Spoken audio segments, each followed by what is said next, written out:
মেরুদণ্ডের সমস্যার অনেকগুলো বিষয় কিন্তু ইতিমধ্যে আমরা জেনেছি যে এই ঘাড়ে ব্যথা বা পিঠে ব্যথা, কোমর ব্যথা, এই ব্যথাগুলো সবই কিন্তু আসলে দেখা যায় যে মেরুদণ্ডের সমস্যার কারণেই হয়ে থাকে বেশিরভাগ ক্ষেত্রে।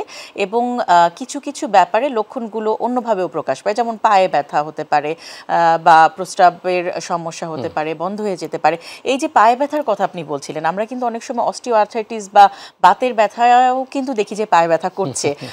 তো সেক্ষেত্রে এই ব্যথাগুলোকে আলাদা করার কি কোনো উপায় আছে কিনা?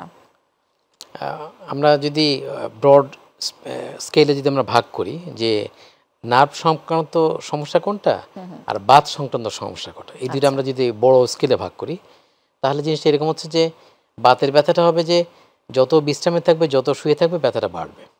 আচ্ছা, যেমন সকালে ঘুম থেকে উঠতে যে তীব্র ব্যথা, হাঁটতে পারছে না, হাত মুঠি করতে পারছে না, কাজও করতে পারছে না, আস্তে আস্তে বেলা বাড়তে থাকলো, ব্যথাটা কমে গেল। এটা হচ্ছে বাতের ব্যথা। নার্ভের ব্যথাটা, নার্ভ ব্যথাটা কীরকম? আমি সকালে ঘুম থেকে উঠলাম, একদম ফাইন, নো প্রবলেম। আমি ওয়াশরুমে গেলাম, তারপরে নাস্তাটা করলাম, করে একটু হাঁটাচলা করতে আরম্ভ করলাম, পায়ে ব্যথা আরম্ভ হলো।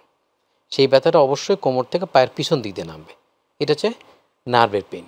এই দুইটা পুরাটাই চিকিৎসা আলাদা, দুইটার চিকিৎসা আলাদা, দুইটার ইনভেস্টিগেশন আলাদা এবং দুইটার সিমটম আলাদা। এবং দেখা যায় যে নার্ভের ব্যথাটা বেশিরভাগ ক্ষেত্রে একটা বিশেষ অবস্থায় বা অবস্থানের সাথে জড়িত থাকে।